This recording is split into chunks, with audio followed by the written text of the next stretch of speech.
Well, perfect. Right, it's working. So,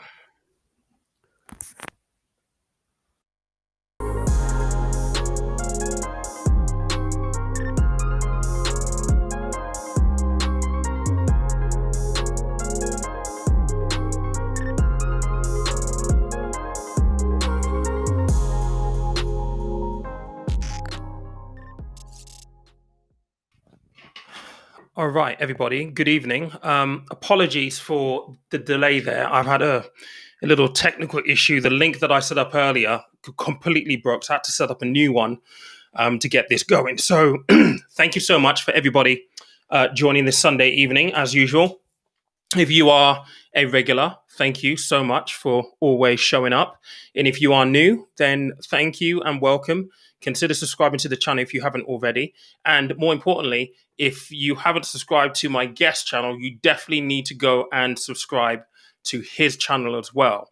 If you've been following us for a while, Gary's been on the podcast. He has been on a live with us before on this channel. I thought I'd bring him back today because he is an inequality economist. So the economy and budgets is really his language.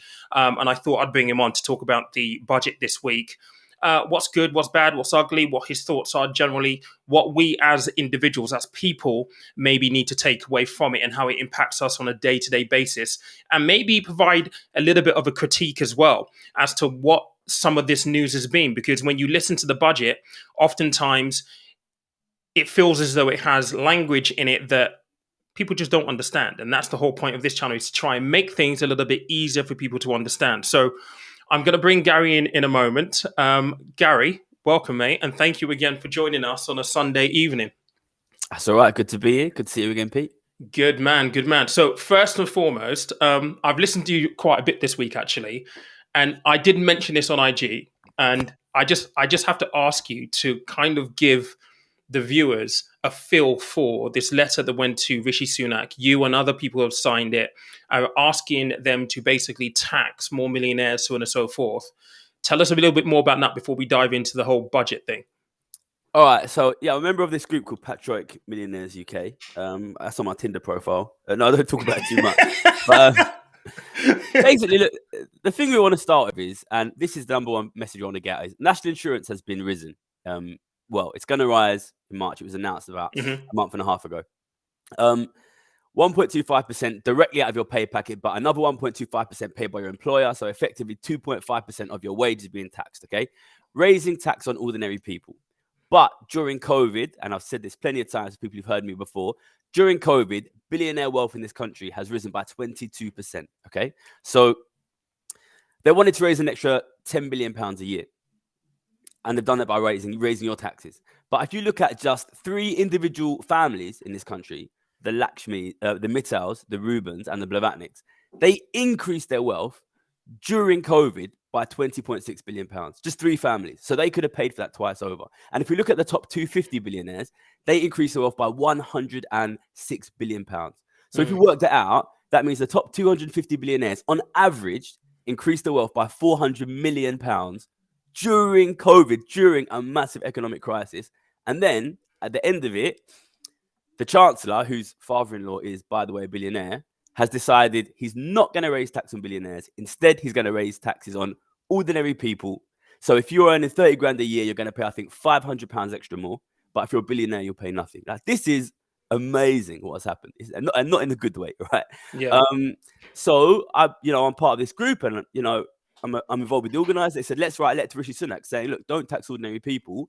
Tax us, tax the millionaires and the billionaires, because we are the guys who can afford to pay it. We're the guys who've made money during COVID. You need to tax the billionaires and not ordinary people. So we sent this letter about a week ago, and we got a bit of press on it, which you've seen by the looks of it. Yep. And I think, was there not a little bit of a I caught little bits of it, and I think there was a stipulation in there that demanded or asked for Richie to also consider the taxation of the ultra wealthy class that you're talking about, the billionaires there. Is that right? For me, I always say that. And I mean, look, I'm not a billionaire, but when I talk about taxing wealthy people, there are millionaires, especially down in the Southeast, where houses cost a lot of money. You know what I mean? They might not be crazy rich, although if you are a millionaire, you're definitely financially comfortable. They're worried because they see it all the time that governments bring in taxes on the rich, they put in loopholes, and the super rich get avoided, and in the end, it ends up falling on the middle class. There's one example of this which I love, which is when the government brought in an extra tax on second home purchases, extra 3%. They put in a clause: if you bought 7 or more at once, you didn't have to pay the extra tax. And then Jeremy Hunt, who was health minister at the time, went and bought, and is a multimillionaire, went and bought 7 properties. You know what I mean? So we have to tax the richest, but ordinary people, they're used to this situation, right? Where governments, the Chancellor's father-in-law was a billionaire. David Cameron went and made £10 million as soon as he left. They're run by multimillionaires and billionaires. They bring in these taxes. They put in loopholes that very wealthy people are going to use, and it falls on ordinary people. So people are concerned about that. So I'm always saying, yes, tax the rich, but you have to make sure you tax the richest too. You have to, because otherwise they're just going to get richer and richer and richer, which ultimately means them owning assets instead of us. And that's why ordinary people find it more difficult to own assets. Absolutely. So that brings us on to like the budget this week. I know that you've done sort of the rounds on radio and stuff like that around your thoughts on the budget. What's your general thoughts on the budget? And do you think he's done enough for ordinary people within the budget as it currently is? Or do you think, well, he's given a little bit, but not really given that much, but he's definitely taken from this sector here? Do you think he's gone far enough? So the first thing to say is there's always a big element of political theatre with the budget. They come out, they get all the news shows, they want to make themselves look good. But ultimately, it tends to be taking a bit of money from some people and giving a bit of money to other people. So if you want to actually have a look at, there's lots of things that have been changed. You know, they're not going to raise petrol duty like they said they were going to. They've reduced tax on beer. I think that's just to get some good headlines. But let's look at the big hitters, the things which are going to make or lose big amounts of money. The biggest thing, which was pre-announced before the budget, was the national insurance rise. That's big. That's big. That's literally 2.5% off of the pay packet of ordinary people. Everything you earn above, I think it's about £9,000, will pay an extra 2.5%. That's big. That's a lot of money. That will come in next tax year, so April next year, and you will see that will be less money in your pay packet, and that makes the government a lot of money. So there's a big, significant increase in tax on working people. I want to make it clear that national insurance, and I've got a good video explaining this on my YouTube if anyone wants to understand more clearly. National insurance is different from income tax because it is only paid by working people. So very wealthy people who make their money off of assets, and you know, I make money off of assets because I'm a wealthy person. We will pay nothing. Wealthy people will pay nothing. If you have £1 billion in assets, you'll pay nothing. So an increase in tax on ordinary working people, that's number one. Where have they given back? So the one thing they've done is they've reduced the effective tax rate you pay if you just are on very low income and start working.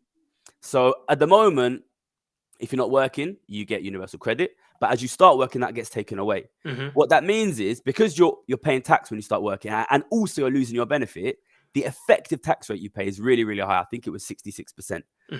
So they're going to take that universal credit away a bit more slowly, which means if you're on a low income and you're still claiming benefits, then you will get a little bit more. So there's a bit of a shift away from ordinary working people to people on lower incomes. But at the same time, they're taking away the £20 uplift. So that basically completely undoes that. So ultimately, for me, the end message is less money in your pocket for basically everyone, you know, unless you're super rich. And I've been blowing the horn about this because I think this is a disgrace given how much money billionaires are making. That's why I'm writing these letters. But that is the truth. And that's happening on top of a time when we're seeing very high inflation in basic essentials, energy, gas, food, petrol.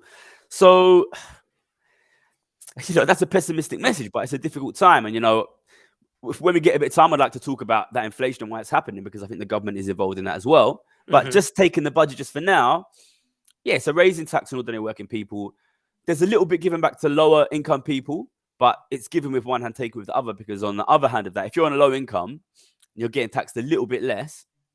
You've lost your universal credit £20 uplift, and you're paying more for all of your essentials now. So, yeah, unfortunately, and I always seem to be giving these messages, it's not a great picture for most people. Yeah, I mean, because I was looking at the taper rate that they refer to in on the universal credit. I think he said he's going to go down from 63 pence or something like that to 53 pence by December 1st, which is the threshold at which you start to lose additional bit. I mean, you look at the estimates, and this is the one thing that always drives me nuts when you listen to a budget. It's full of numbers, right? Mm. But how do the numbers actually translate? And as you said there, with the cost of fuel prices, energy prices already going up, that cut to the universal credit in terms of that £20 that they've taken away. How much of a difference is that actually really going to make on a day-to-day basis for people? Realistically, I know that he's increased, the news of increasing the national living wage from £8.91 to £9.50, which I think that does help. But when you offset But that it's just in against line with fuel inflation, prices, really. Yeah, just in line exactly, with inflation, especially because lower income people spend more of their income on the things which are going up now, which is energy, transport, food. absolutely, absolutely. Was there anything else that kind of jumped out to you? Because there's a couple of things that I wanted to kind of like touch on a bit later on, and there was one part of the budget that he spoke about, and I thought to myself immediately after hearing it, it sounds very good, but haven't they been saying this for years and years and years? And then it comes back down to effective management and raising more money. So he said basically that, or he alluded to the fact of what the ideal scenario moving forward is on this whole new chapter of budget responsibility was they would only borrow to invest in the future, and that everyday spending should be funded from the tax take. Mm. Now, if you can't raise enough taxes at this point in time and you've got debt to service, how is that even fiscally responsible without addressing the tax system? Yeah, this is the kind of thing which governments love to say, which is we want to be fiscally responsible. We're not going to spend more than we take in taxes. And people like to hear that, I think, but I think people should be a little bit concerned because look back at during COVID, the government did a huge amount of money, £450 billion they spent extra during COVID, which is massive, by the way. It's £10,000 per adult in the country, enormous amount. You can't get that money out of nowhere. It's very difficult to very rapidly raise taxes like that. So what did they do? They borrowed it from themselves essentially by printing it, and what that meant, I think, if you compare COVID to 2008 crisis. COVID was a much more significant real economic crisis. People actually genuinely had to stay at home, but people's incomes were protected. And that was because the government was willing to borrow and spend. And it meant that there was much less loss of job and much less loss of income than there was in 2008. So if they're going to tie their hands on things like this, they're going to say, we're not going to borrow. Then that leaves two other options, right? Which are raising taxes. And we see that they prefer to raise your taxes, ordinary working people's taxes, or cutting services. You know what I mean? So look, I'm totally supportive of taxing instead of borrowing, but who are you going to tax? The question is always, who are you going to tax? Because we're in this situation now where in an economic crisis, the average billionaire makes £400 million in 1 year of crisis. And then someone earning 30 grand a year has to pay 500 quid extra tax. Yeah.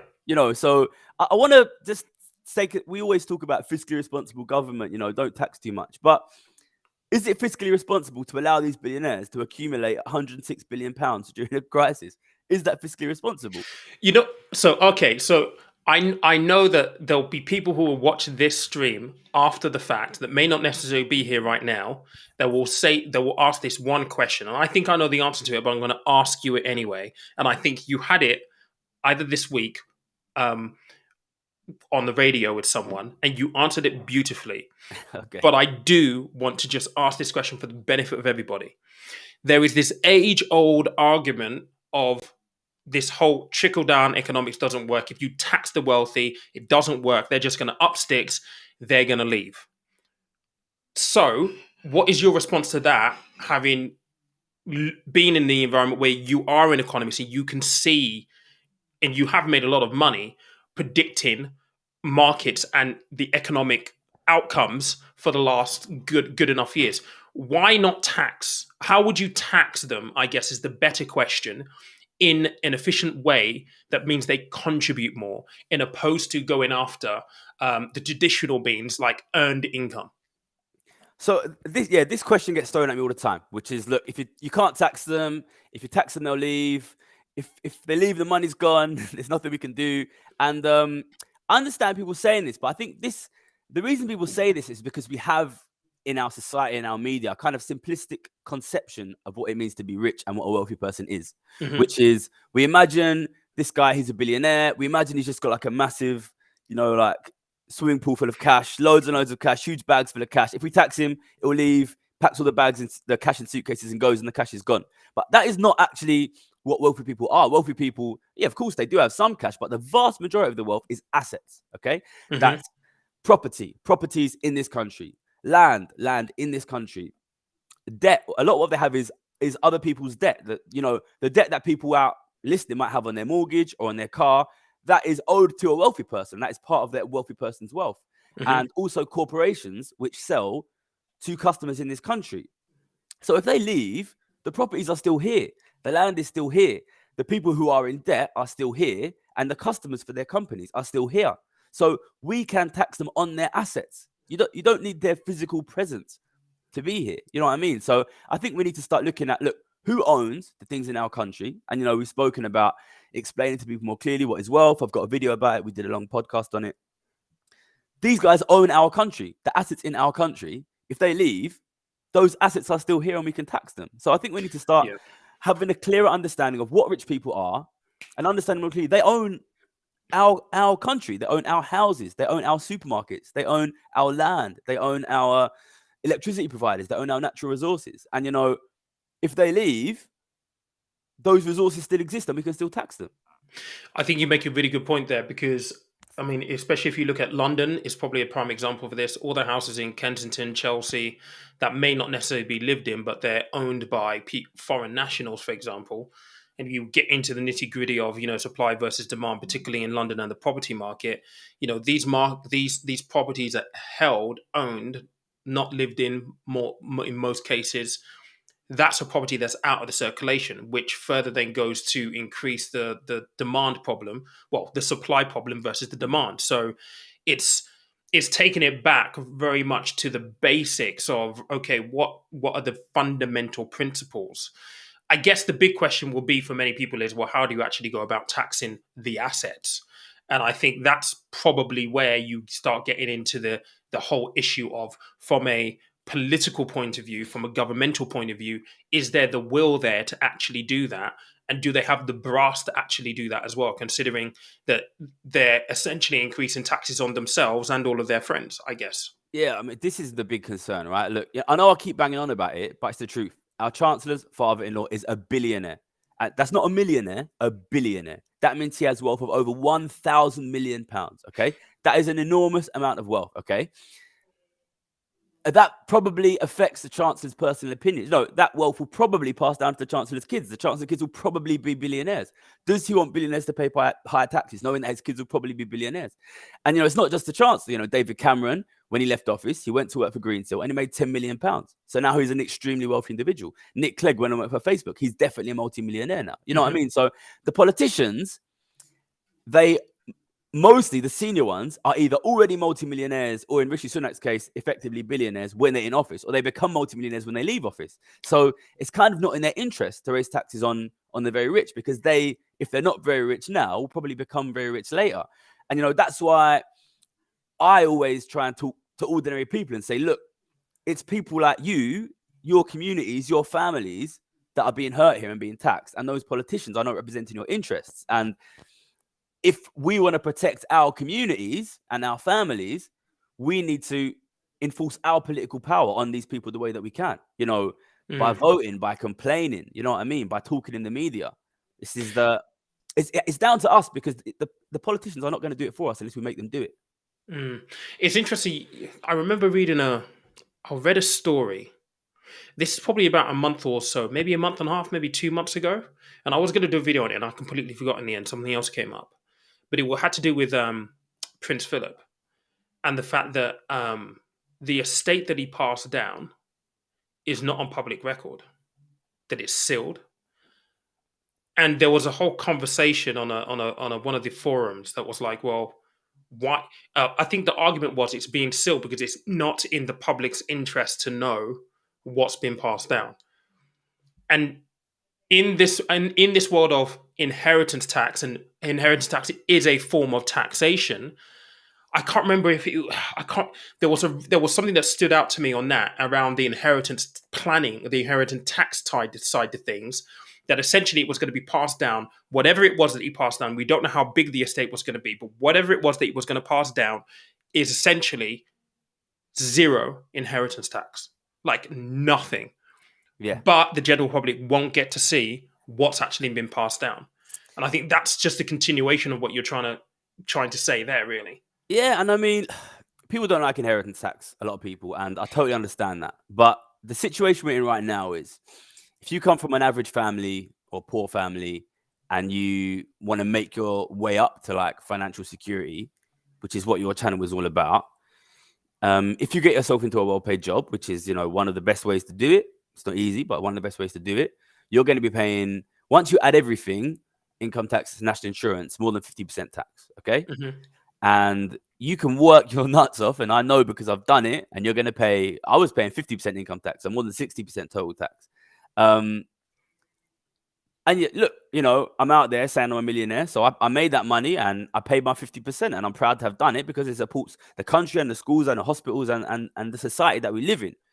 But at the same time as I'm paying 50% on my £1 million, the Duke of Westminster inherits 12 billion and pays nothing, right? You know what I mean? Like, how can that possibly be fair? You know what I mean? This guy has made 6,000 times as much money without getting out of bed, and he hasn't paid any tax. And I think it's easy to think, oh, well, that's them. That doesn't affect us. That doesn't affect us. Well, look, it's not just cash in the bag. These are properties. These guys own your house. You know what I mean? And then they take your income and they use it to buy even more houses. So then if you're allowing these billionaires to have 12 billion pounds, pay no tax, keep all the income from it, pay no tax, you can't be surprised that when you or your kids go out to buy a house, they can't afford it because they're competing with the Duke of Westminster's kids. You know what I mean? But ultimately, if these guys have unbelievable amounts of money, of course houses will be expensive because you're competing with them. You know what I mean? So I think it's just about a fair balance of the tax system. You know what I mean? I'm happy to pay tax, but it's gone back. It's almost like, you know, we have this idea, the richer you are, the more tax you pay, but it's almost gone back to the sort of like the Middle Ages idea where if you're like a peasant and you work, you pay tax to the aristocracy. You know what I mean? Because they are not paying it. They're not paying tax. You know what I mean? I'm happy to pay my tax, but why are the billionaires not paying it? Why am I paying 50% and the billionaires pay 5%? There's just no way to justify this. Yeah. I mean, I think the argument that I have heard with this is, well, and I paid 50% most of my career in financial services. And trust me, it hurts when you look at it on the pay slip. It does. But with that being said, it is kind of like if you go to the hospital, you use public services, it is there as a bill. And I think the common argument that most people will basically label is, well, your 50% or my 50% when I was working is very, very different to a 5% from a billionaire. So therefore, the percentage comparison is out the window because even at 5%, they're contributing way more on a monetary figure in terms of tax. And I'm like, well, okay, I get that. But at the same time, the loopholes that are available at that kind of level are not available to everyday people. Yeah, I think let's go into the numbers of this, right? Let's assume you have £1 billion, a billionaire. You just made it, just scraped into billionaire, right? £1 billion. You will make cash flow off of that asset, all right? So let's assume they make 3%. If you're a billionaire, you'll probably be able to make 3%. It's not like super aggressive. That means they're making every year £30 million, okay? So let's say we only tax him 5% because we're going to make loads, okay? So we tax 5% of £30 million. So we're taxing £1.5 million. Great. We made £1.5 million off of that guy. Well, the other £28.5 million goes to him, okay? What is he going to do with £28.5 million? He ain't going to go and spend £28.5 million in Vegas, right? He's going to spend £1 million a year living like the Queen, and he's going to use the other £27.5 million to buy houses, to buy land, to buy stocks and shares, and that's going to push the price of those things up.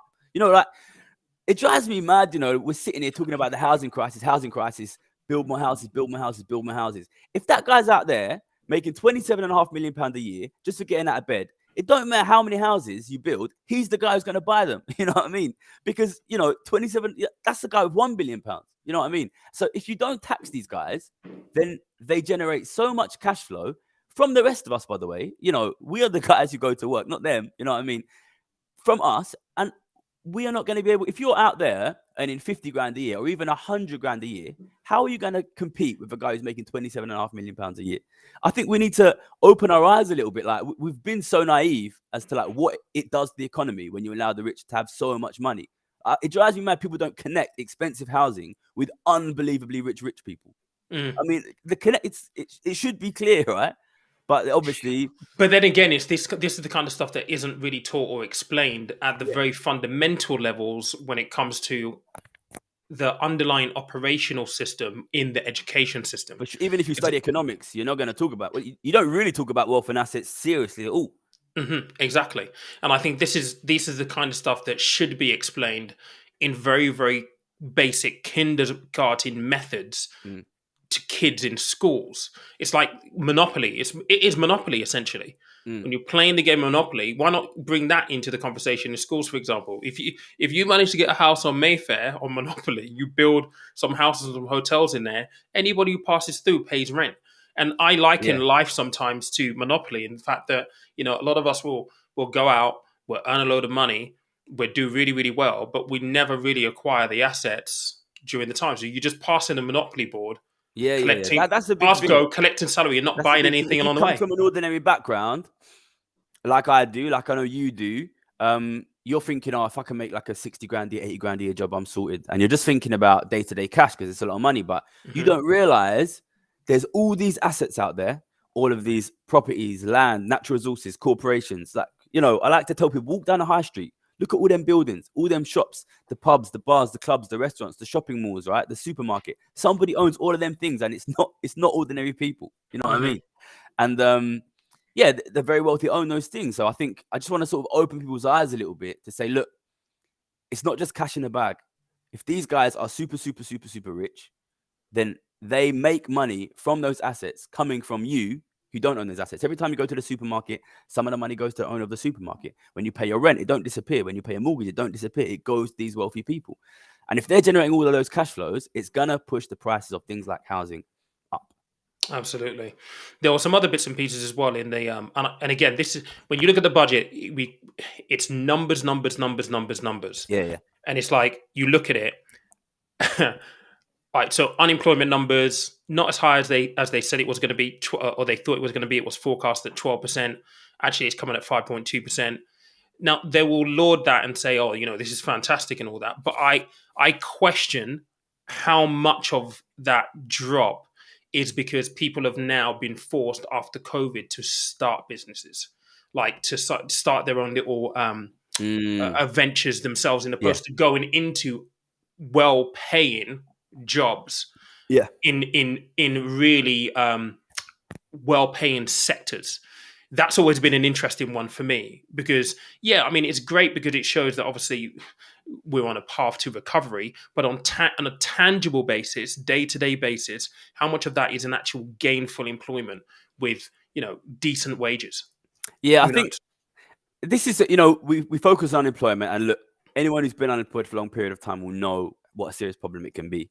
And back, if you look historically, 20, 30 years ago, especially in some countries in Europe, even some now, there are problems with high levels of unemployment. But the truth is, nowadays in modern Britain, with unemployment benefits being what they are, the truth is, like, most people can't be unemployed. It's like not an option really. Like you cannot afford to be unemployed for a very long period of time. So like if you make unemployment benefits as low as they are, especially in a world when a lot of people don't have a lot of wealth, then of course unemployment will be low because people have to get a job, and people will, exactly like you say, like whatever the situation, everything shuts down. They have to find something, you know what I mean? They're going to go and deliver for Amazon, you know what I mean? They're going to be doing Deliveroo. They're going to be doing whatever is an option, you know what I mean? So I actually think in modern Britain, especially, because some other countries do have better safety nets for unemployed people,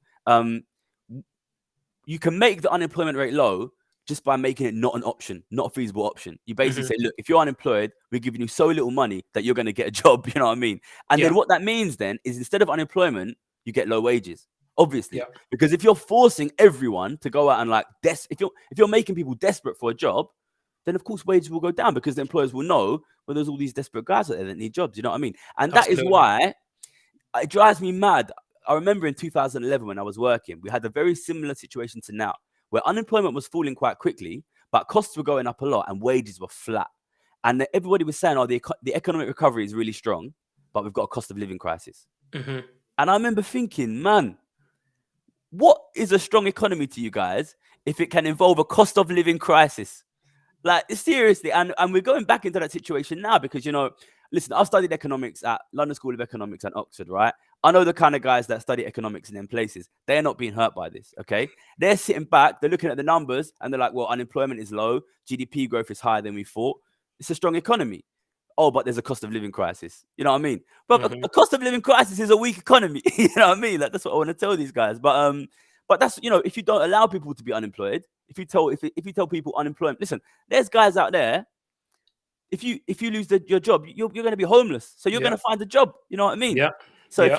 if you make unemployment not an option, of course unemployment will be low. But what you'll get is low wages, and then what you'll get is a cost of living crisis. Especially if at the same time you pump £400 billion into the pockets of the rich. It's sorry, I'm getting passionate, but it's mad what's happening. It's mad, honestly. And that though brings us on to the topic of tax in business. And that one is a complicated one as well, Mm. because the argument there will be, well, if you raise taxes on businesses, and particularly big national or international conglomerates, well, they just go off to Germany and set up shop there. And you know, with Brexit, there's been stories and companies that have left HSBC moving out into Europe and all that kind of stuff.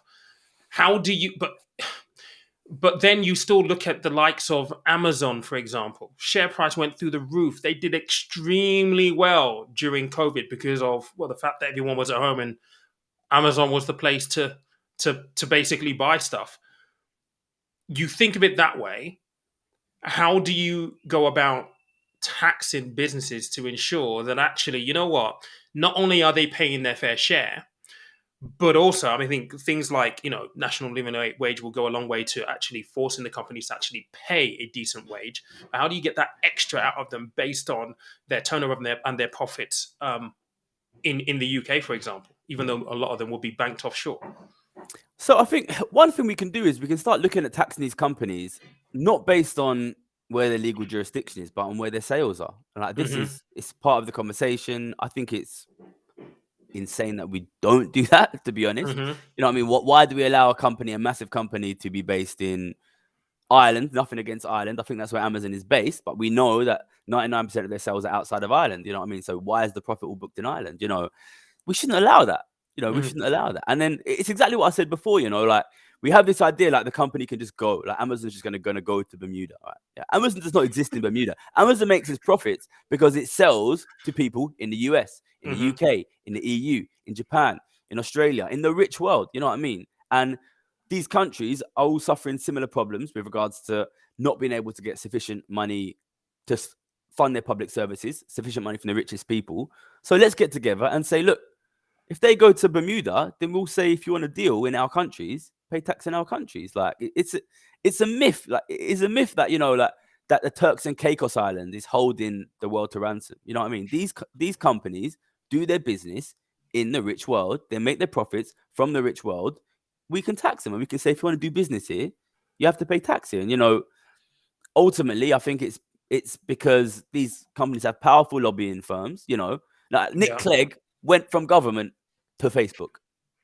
You know what I mean? Like, if you want to know why we don't raise taxes on these guys, that is why we don't raise taxes on these guys. Of course, we can raise them. It's this myth that they're going to go and they're just going to be in Bermuda and there's nothing we can possibly do. There's no way we can tax. He lives in Bermuda now. Nobody can find him. You know what I mean?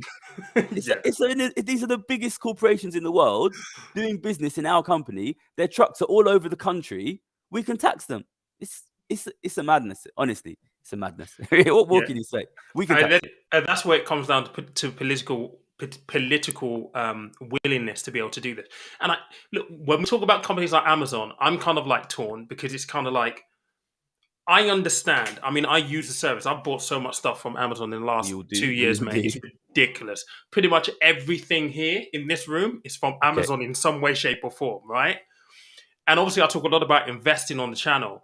And I'm planning a video where I'm going to talk about, Elon Musk. He's probably going to be the first trillionaire on the planet in human history because he's got his finger in so many pies. But when you look at billionaires, I always think, well, okay, right. So they've created a business, and this is the capitalists' ideology around this. Well, you've created a business that solves a problem, that provides a service or a product to millions of people. Then you are more than entitled to reap the rewards of the success of that business because you took the risk and all that. I completely get that.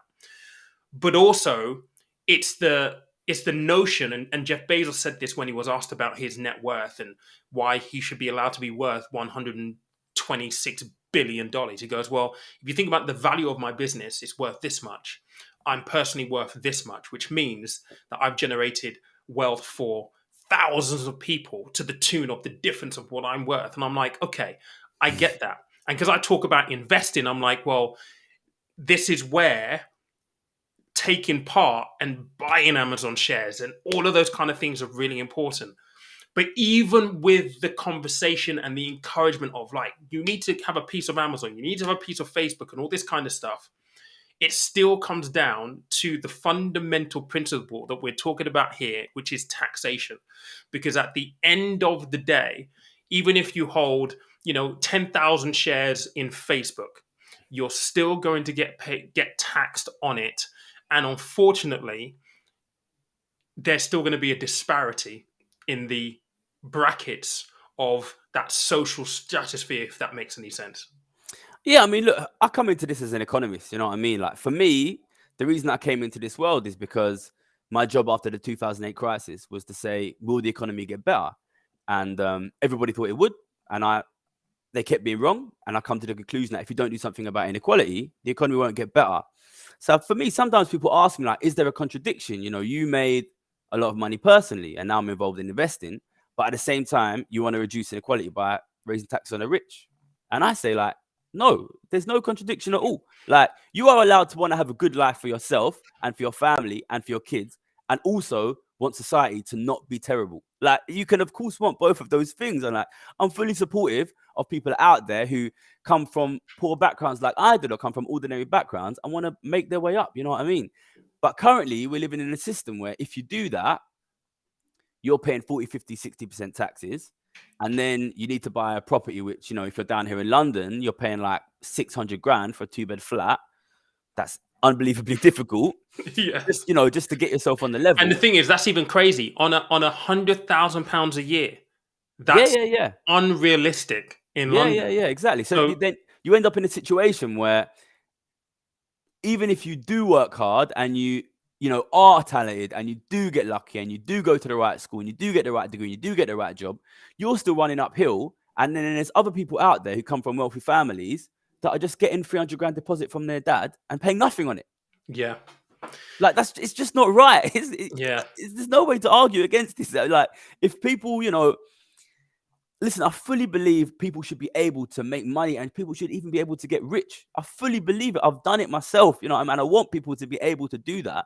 But what I'm fighting for, when I say tax the rich, it's not about stopping people from getting rich. It's about allowing people to get rich. Because think about it. If we create a society, which we're creating now, where rich people can guarantee that their kids will be rich, then that guarantees that poor people's kids will be poor.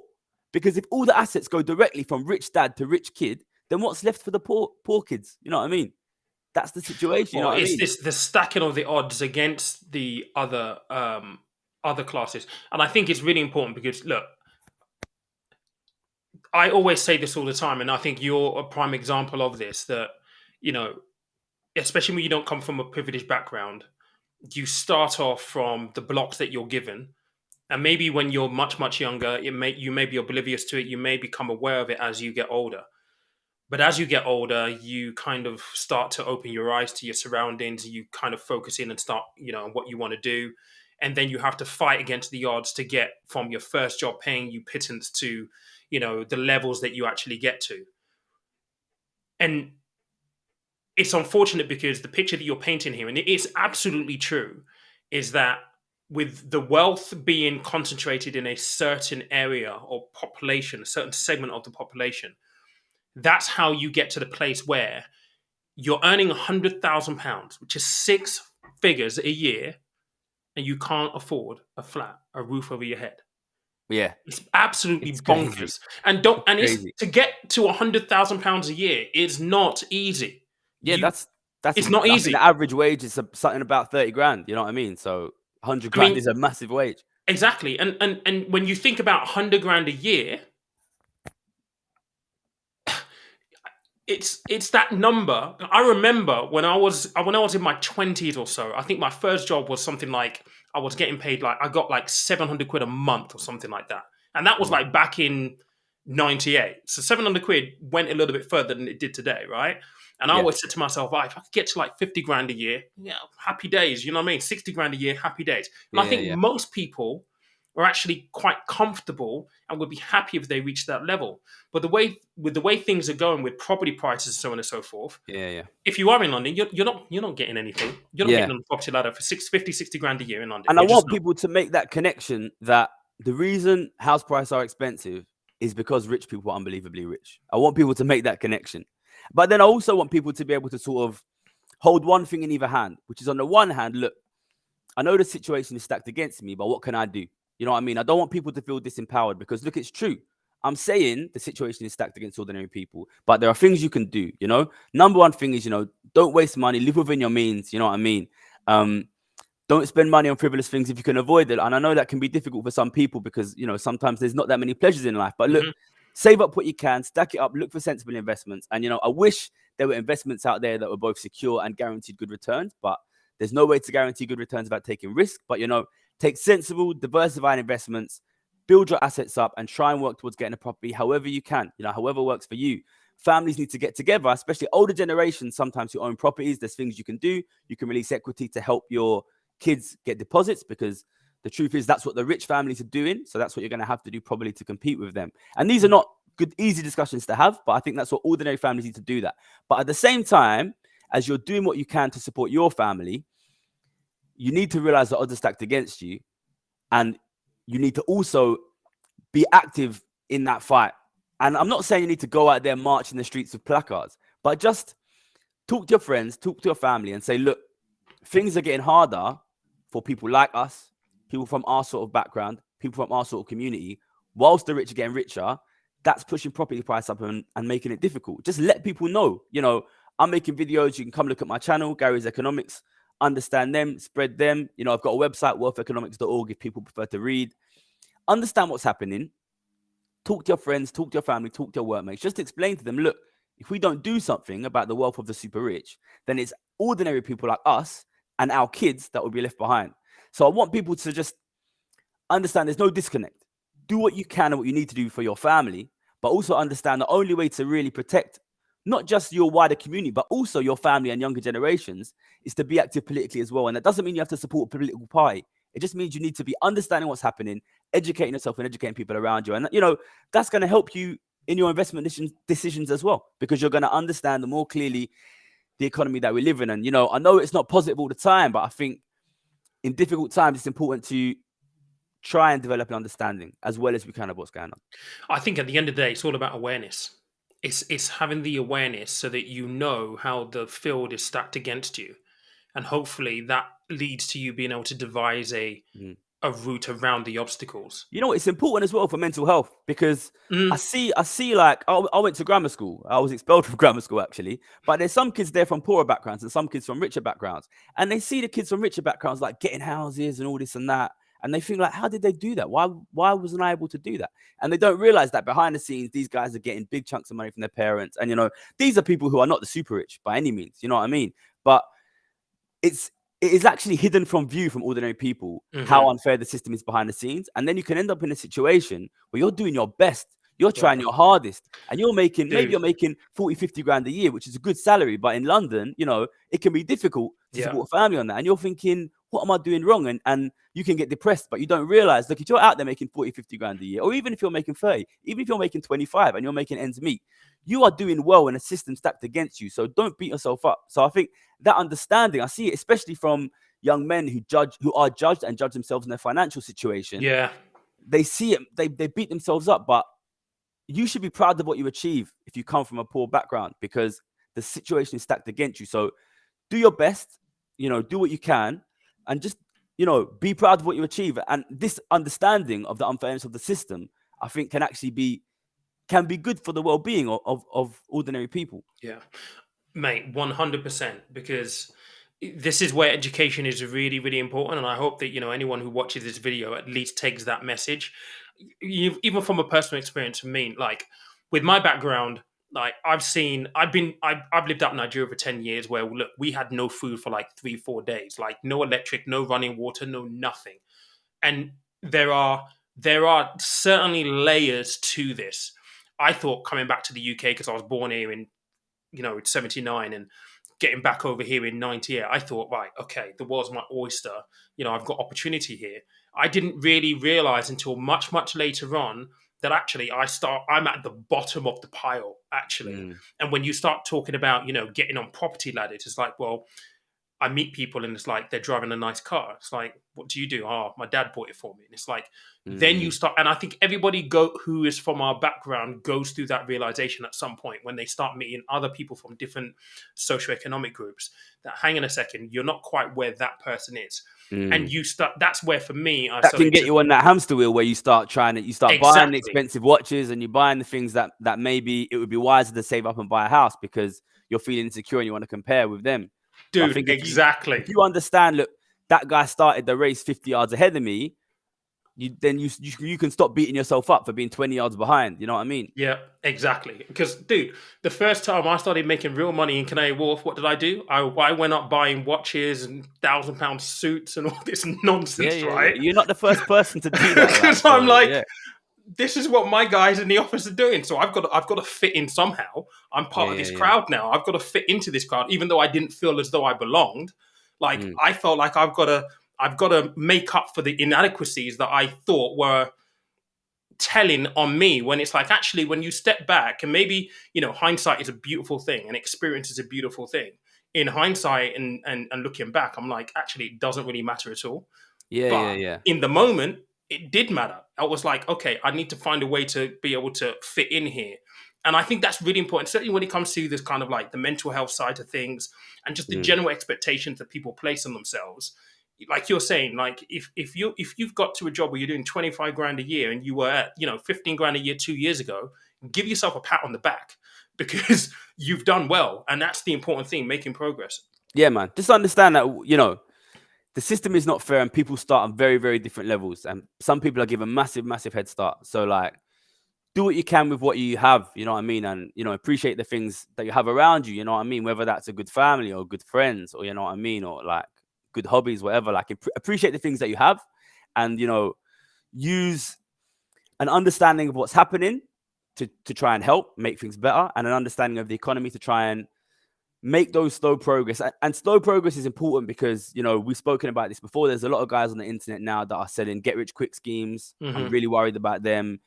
This kind of idea, like, oh my God, everyone's so far ahead, I need to catch up, is what can make you vulnerable to them sort of things. So be proud of the wins that you make, develop an understanding for yourself, and try and build towards a slow progress. Like I say, there's plenty of stuff on my channel if people are interested to understand more about this. Yeah, definitely go check out Gary's channel. I will link it. I'll do something in the title to this video as well. I've got to ask you, this is off piece, by the way. Like, in Canary Wharf, did you ever be like, okay, go and buy something really outlandish the first moment when you started to make some really good money? You know what? I don't really... my first job was a paper round, and I got £12 a week, and I spent that all on trainers. You know what I mean? So you're spending like 2 months' salary on a pair of TNs. You know what I mean? But and then I was working in DFS, and I was making £40 a day. But as soon as I got into Canary, I won my job in the card game. I think we spoke about this on our podcast, right? But then, like, as soon as I got into the city, I was obsessed in, I'm going to be the best at this. I'm going to be the best at trading. I'm going to be the best at this. And I was so into the markets, right? I didn't even have time to spend money, man. I didn't even have time to spend money. Like, it was just like, I wanted to be the best at this thing. I'm sure this is how Cristiano Ronaldo feels when he goes out and plays. Like, because the thing is, I come from East London, a pretty rough area. And then I thought, like, you go into the city, everyone's going to be a genius. But I got there and I realized straight away, listen, I'm as good as these guys, right? And if these guys can make £1 million a year, then I can make 2. You know, I'm like, Yeah. and I just thought like that I can do it. You know what I mean? Like and also just like, I wanted to just show, I wanted to represent. Nowadays, people from where I'm from that speak like I speak don't really get there. I wanted to master my craft. You know what I mean? And I think there's people out there that are listening that will be like, it could be anything, could be a plumber, could be a hairdresser. If you have that feeling, I want to be excellent at my job, that was what I wanted to do. You know what I mean? And then, like, you know, I made my money very, very quickly. I was like 24 when I made my first £1 million, which is insane. And like, the money came so quickly, I didn't even have time to start spending it. And it was just, and it was so much, it was so crazy. It was just like, the thing is, like, when you make, you know, 50, 100 grand, it feels great. But the kind of money I was making, it just felt insane. It was almost scary. I didn't even know what Did you to do. have to pinch yourself? Like, what on earth is going on? I remember, like, when I hell? made my first bonus, like, when I was a kid, my dad used to worked at the Royal Mail in London. I used to get the train in at like 5:30 a.m. every morning. And that train went right past my bedroom window, and I would look at my dad and I would try and wave at him. And he did that every day for like 20 grand a year. And then when I made all that money in 1 year, it almost felt disrespectful. I don't want to at all sound like ungrateful for what I've done, but I had no idea people in the city made that kind of money. And it was a bit like, it was a bit mad. And then when that happened, I just thought, look, I can make enough money quickly to get in and get out and try and do something, I don't know, a bit more meaningful. Yeah. So I never really had a chance to get involved in that spending that kind of money thing. I've never been very stylish guy, you can probably tell. So like, yeah, I don't know. I just, you know, I used the money to be able to quit my job, and now I use that to support myself to do the work that I'm doing. And I live, you know, I travel, and I've got a little Vespa, but you know, somebody asked what car I've got. I don't have a car. Like, it's just But you live in London, you don't really need one, do yeah, I you? don't really Really, to need be one. fair. Yeah. Yeah. So when you first started there, did you ever like first day walking in? Did you? Because I know what you're saying. You think everyone there is smart, and then you realize actually there are some idiots that work there, just fucking twats. And it's like I realized that very, very quickly. Like, what on earth? And it for me, it almost took the shine off it because I was like, oh my god, like here it's like it's the pinnacle. Like the people who work here have got to be on it, like razor sharp. Then you quickly find out, well, actually, he's an idiot. I could do better than him. I'm just as smart as him. Actually, he's dumb. He's stupid as fuck. Yeah, there's always a few takes you by surprise. But I was lucky. I worked with some really smart people, but there were some people there that were not super sharp. But for me, I was like, it's an opportunity, man. It's an opportunity. Did you ever have that in instance of imposter syndrome at all? Like, oh my god. You know what? I never really like. I don't want to big myself up. There's a guy here who knew me when I was a kid during the chat, but like, I was always the smartest kid in school, and I would always win like the competitions and stuff. And like, I went to LSE, which is a very fancy union. I was the top kid at LSE, so like, you know, I don't know why. It was just I was always good at that stuff. And I don't know. I always thought you were quietly confident. Yeah, if it's a fair competition, you know, I never had no advantages. You know, there was no desk in my home. I did my homework lying on the floor. You know what I mean? But I was still beating everyone in the exam, so I kind of knew. I don't know. It's a gift. You know, I'm lucky in that sense. But yeah, I don't know. I've always been confident. When it comes, you know, I'm terrible at cricket, but you know, when it comes to this kind of stuff, numbers, I can do it. I've always been able to do it. So yeah, you know, why not me? I always thought. Yeah, absolutely. I used to say that to my team in Canary Wharf, you know, and say to the guys that, you know, if you don't do well, somebody else will. So why not you? Like, why shouldn't it be you? And like, to a certain extent, I think for many people, certainly from my background, I think I definitely experienced it. I felt this whole thing of, why should I be the one in my family who's earning 6 figures? Like, why should it be me? Like, and like you said, it's almost like, this is nuts. Like, if you think about it from where you came from to where you are at that moment in time, it just feels really surreal and crazy. And I always like, why me? Why me? And I almost felt like unworthy, if that makes any sense. I think a lot of people from the kind of backgrounds that are less represented in these jobs feel that way. And it can be when you see sort of, there's differences in the way people dress and the way people talk, and it can be intimidating. But I just want to say to like anybody who maybe talks like me or doesn't see people that look like themselves in these jobs, like they're not as smart as they sound. Trust me. They're not as smart as they sound. Like, don't let yourself be intimidated. Just like, if you don't understand something, ask what it is. Just back yourself and believe in yourself. Don't allow yourself to be intimidated by the fact that they've got look different. You know what I mean? The fact is, I think if you come from any sort of disadvantaged background and you make it there, you've probably got something. You know what I mean? So that doesn't mean don't be overconfident. You need to do your work, but yeah, you're in the room by merit. Definitely, exactly. You're in the room by merit. Especially nowadays, increasingly, you know what I mean? Like down in the city, there's not a lot of people from the kind of background that I'm from, that you're from, in those places. So if you get there, believe in yourself, and also like you're representing. You know what I mean? So do your best and don't let yourself be like pushed down. Yeah, and I would say to anyone, if you ever encounter someone who you think is better than you, the best way to get their guard down is go out for a drink with them. And very quickly, you'll find out the real person behind the facade that you saw the first time you met them. Because it's very, very rare that you meet someone and you see the real them instantaneously. Very, very, very rare. One thing I'll say, if people start in get a fancy job, and it could be in finance or it could be in law, at the beginning, nobody knows what they're talking about. So like, if you think go in and I've got no idea what's going on, that's normal, because nobody knows what's going on until they've been there for a bit. So just be open, man. Just be like, look, I've not done this before. I don't know what's going on. I'm smart and I want to learn. And if you don't understand, ask about it. Like, use that first sort of 6 months to be like, look, I don't know anything because I'm new, but I want to learn. And if you do that, you'll be one of the best, because most people are there sort of trying to make it sound like they do know. Like, don't bullshit it. Just go in and say, look, I'm young, but I'm smart. I don't know anything because I've not done this job before. Like, I went to LSE and everyone's giving it the big about all of the CDOs and MBSs. And I would be in there and I'd just be, I don't know what this acronym means. What does it mean? I don't know what this thing means. What does it mean? Just keep asking. That's how you learn. So I think like in a lot of these fancy industries, there's a lot of bullshit, but just cut through it and be like, look, I don't know yet, but I believe in myself. So I'm here to teach. I'm here to be taught. And, I got a lot of coffees and I got a lot of lunches because I wanted people to teach me, and that's how I became good at what I did. So, don't be scared if when you first turn up, you don't know what the hell's going on, because that's normal. Preach. Right, I just want to have a look at maybe some questions on here. There is one from Jack. Where is it? I'd be keen to understand the argument for taxing the wealthy versus improving the public sector efficiency. What's your guys' thoughts on the statement? All right, so my background is as an economist and as a trader, right?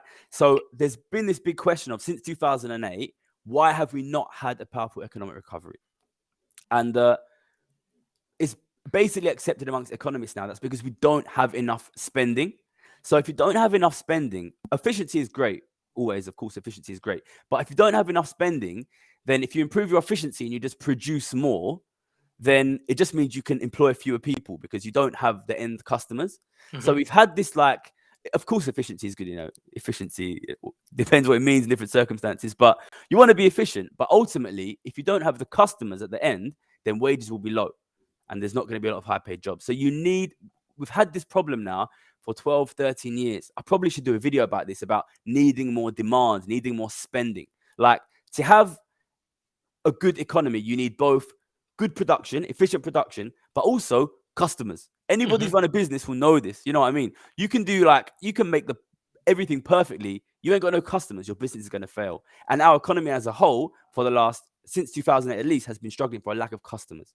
So I'm saying we need to push more spending into the economy, but I don't want it to come through bigger government debt, because that's dangerous for the government. And I don't want it to come from unsustainable spending from poor and ordinary people who are struggling to buy houses.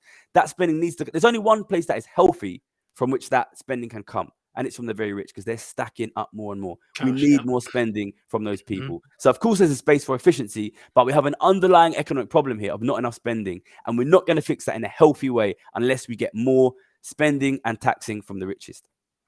Fantastic. Cheers for that. I'm just having a look. There's a couple of mortgage questions on here, because obviously the banks have done what they do.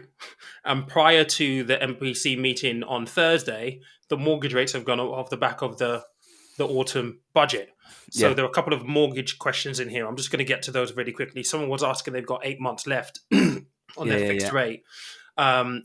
Should they pay the penalty of £2,000 penalty? I would say for that one, mate, 2 Do the grand's too much, calculation first. probably. Yeah, 2 grand is a lot. So do the calculation. If you went out of that now into a fixed rate mortgage over a 5 year period, is it going to save you 2 grand? Probably not. I mean, I would question what rate you're on right now.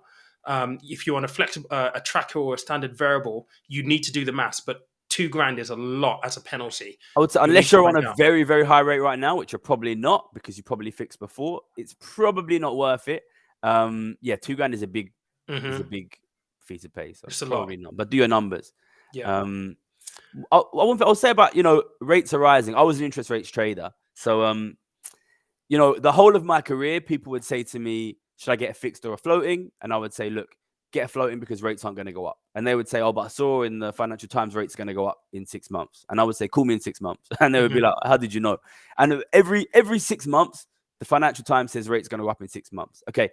And they never did for the last 13 Hmm. years. That's not to say that they can't go up. Okay. They probably will go up some small amount in the next few years. And there's a small risk that they go up a big amount.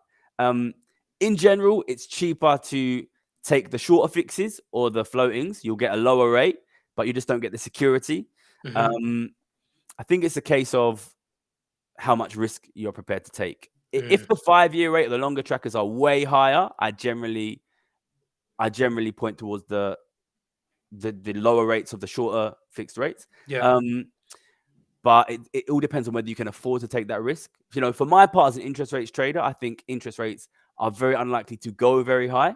And if they do, it will be in a situation where probably your house price is rising significantly anyway. So try and avoid the very high rates that you might have to pay to get longer term fixes. But of course, that depends on you having the financial capacity to take a little bit more risk that you have Yeah. to take when you take a shorter fix or floating. What's your view on because the consensus is that the base rate will go up to 0.25%. Yeah, So that's expected. Yeah, that's that's expected. expected. Do you think it will So go much higher than that? I mean, I think I what don't, was the and forecast? I think it was 1.25. They were saying maybe over the course of the next 12 months it might go up to. Do you actually see that happen? I think it probably won't go up that high. The thing is, what's happened in the last year with the money printing is kind of unprecedented. There's been a Mm. huge amount of money printing. That money hasn't disappeared. It's being held largely by richer people. That's driving inflation. There is potential for that inflation to go higher. If inflation goes very high, which I think is unlikely but possible, the What would you central say is high? Because they're saying 4% for the next 12 months. So what would you it say could is high? definitely go 4%. I think that will happen. It could easily go to 5%. Okay. If it was to go to like 7 or 8%, which is not impossible, I don't want to panic people, but that's not impossible. I'm not predicting it, but it's not impossible. If that were to happen, then you might think the central bank would be forced to move. But Hmm. if that happens, then I expect house prices will be rising quite a lot as well. So Hmm. you'll be kind of protected by the increase in the price in the value of your house. Um, you know, I was an interest rates trader. I look at these things a lot. My expectation is that inflation goes up to sort of 4 or 5%, maybe as high as 6, but then comes back down. Interest rates, they might squeak up to 1%. They might squeak a little bit over. I don't see interest rates going sustainably much higher than 1%. I think that's unlikely. If they do, that'll be in a very high inflation environment. So you can probably expect that inflation is likely also to bring up the value of your home. Hmm. So you'll probably be protected by the rising price of your home, but obviously you need to be able to make the interest payments. Yeah. And do you think that if it does go up to like 1%, it will be spread um, incrementally across across the next 12 months? Because the risk there is if they go and increase it, say by 0.5% or something like that, it's quite a big shock to the system. They'll go slowly. Yeah, they've got no incentive to shock the economy. I Hmm. think they're just trying to. They want to appear strong, but they don't want to shock the economy. Interest rates have been zero for a long, long, long time Hmm. now in a lot of countries. On occasions where central banks have provided even minimal shocks, it's been really damaging to the stock market, for example. And given the state of the economy at the moment, the central bank doesn't want to cause any shocks. They will telegraph it in advance, which is what they're doing now, and they'll move slowly. And I Yeah. personally think it's unlikely rates will go up significantly above 1%. If they do, then it will be in an environment of really aggressively rising house prices and probably inflation, which might not be Do- a great thing. But yeah. I mean, do you think that the Fed will kind of, I mean, I know it's a different geographical area. They've got their own problems over in the States and stuff. But I think the Bank of England will be the first major bank globally to move in this stance. If we see the Yeah, Fed move, do you think that might impact some of the policies here for an accelerated they're move? always connected. They're always connected. I mean, look, I've been looking at this exact area for a long time, and I've had this debate many, many times in my career. Everybody's always like, when will the rates go up? When will the rates go up? Mm, But history has shown that when they do go up, they go up slowly and they don't go up in a sustained fashion. And I suspect that will continue. Um, Obviously, some things have changed. We've got a much, like I've said, they printed a huge amount of money. That has the potential to be very inflationary. But ultimately, unless there's a lot of customers, it's hard to see. I mean, it's hard to see. Basically, unless wages start going up, then you're not going to see sustained inflation, I suspect. hmm Yeah, cool. There was another one here. Look at the purchase first property here. How many years fixed rate would you recommend? Was looking at 5 years. I mean, you've already kind of touched on this, Yeah, Gary. basically, don't 2 year pay fix, something massively like that. more. Don't pay massively more for a longer fix unless you really need that security. hmm That's my opinion. If I don't know what the rates are now at the moment. Do you know what the rates are at the moment? The mortgage rates Because they've been vary moving across. around. Yeah, Yeah, they're moving around. But I know that you, depending on loan to values and stuff like that, you have been able to get into a couple of fixed rate at 1-2%, there three were. I percent. mean, yeah, I think they're probably not available right now. If you're paying sort of a full percent extra for a 5 year over a 2 year, my tendency, and you might even be paying more than that, my hmm tendency would be to go with a 2 year. Um, But as I say, you need to be willing to, that involves risk. You probably save money, but it involves risk. Yeah, If you think you can afford to take it, do that. And then, do the sensible thing. If you're taking out a large mortgage, overpay it if you get some extra cash, try and reduce that debt to a manageable amount, as well as making other investments if you think that works for your situation. yeah. And this is what I said on the live, guys. Like, if this is gonna spook you or you're worried about it, it's really important to kind of understand your financial situation. So A4, line down the middle, income, expenditure, figure out what it is that you've got so that you can actually plan your finances. And then you can sit down pragmatically and look at, okay, what's the cost for a 2 year fixed or a 5 year fixed? You're going to be paying more on the 5 year because of the fact that you're getting more security over the longer term, but that you'll be able to plan for that financial commitment if it suits you, and having an overarching view of what your financial situation is will enable you to make an informed decision, as opposed to kind of looking at it and thinking, oh, I'm going to panic and then just do something that may not necessarily be the smartest thing. So make sure that you're starting with the very, very basics. What else we got here? I'm just trying to have a look. There was one here about how old I am. I think because I mentioned something about 1998 coming back to the country, and Lorinda actually got the answer right. Actually, I'm 42 in November 22nd. So 1st November tomorrow. So it's my birthday month. What's this about Mark Zuckerberg? People need to learn to think about the real world, not getting distracted by Mark Zuckerberg metaverse. You know what? I've been looking at the metaverse though. Yeah. You buyer. Well, you know what? I don't know. It's a real mind. It's a real mind meld because I can see it, but I don't understand it. You know what it reminds me of? Have you watched Ready Player One? I don't think so. It's a computer game movie, right? Yeah, basically, it's a movie, and it is about a world where you can literally have a virtual life, like virtual reality, the whole thing. That's what I think about when I think about the metaverse. Yeah. But I saw somebody post on Twitter saying he's reinvented Habbo Hotel. Do you remember this? yeah, yeah. Yeah. I mean, I'm not a stock picker. It's more than you than me, but we'll see how it goes, I guess. Yeah. I'm not convinced, but maybe I'm a bit too much of a skeptic. Yeah, I don't know how, I mean, I can see it, virtual reality, augmented reality, all that kind of stuff. But it's really, really fascinating to me. It feels as though the younger generation are a lot more clued into this than I possibly could ever be. But the fact that, look at the size of Facebook. If they make that a thing, they're saying it was going to be, Internet 3.0. And with that kind of label put on it, I think you have to pay attention to it. So I'm trying to get my head round what that actually looks like, because it then crosses over into the world of NFTs and crypto and Decentraland and all that kind of stuff. It's very, very fascinating. Really, really fascinating. What else we got here? Someone said, if you've got the cash to pay off your mortgage totally, should you pay it off? I'd say it's a personal choice. mhm. I always advise a sensible middle ground. Pay some off, make a nice chunky overpayment, and then also start to build some sensible stock investments on the side is a nice diversified way. Then you've got property, but you've also got some stocks, which is a bit more liquid. You've got your debt down to a nice manageable level. I personally, I'm wealthy enough that I don't have to have mortgages, but I do use mortgages because I think it gives me a bit more flexibility to make a variety of investments. But obviously, it's riskier. The safest thing to do is to just totally pay it off. It totally depends on your personal situation and your personal appetite for risk. But I think having a small mortgage, everybody wants to be mortgage free. It sounds great, but I think having a small mortgage and also a sensible stock portfolio is perhaps a nice place to be as well. Yeah, I definitely agree with that. Whether you should or not is completely down to how you feel waking up in the morning. Like if you paid off the house altogether, would you feel massively different? Would you feel freer?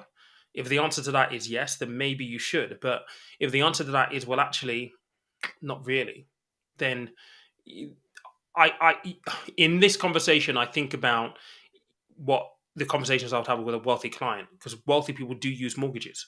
Because if it's cheap to borrow money, why would you use your liquid cash or cash to actually go and pay off something when you can borrow against it for cheap? Particularly if it's an investment property where you can also get a yield as well.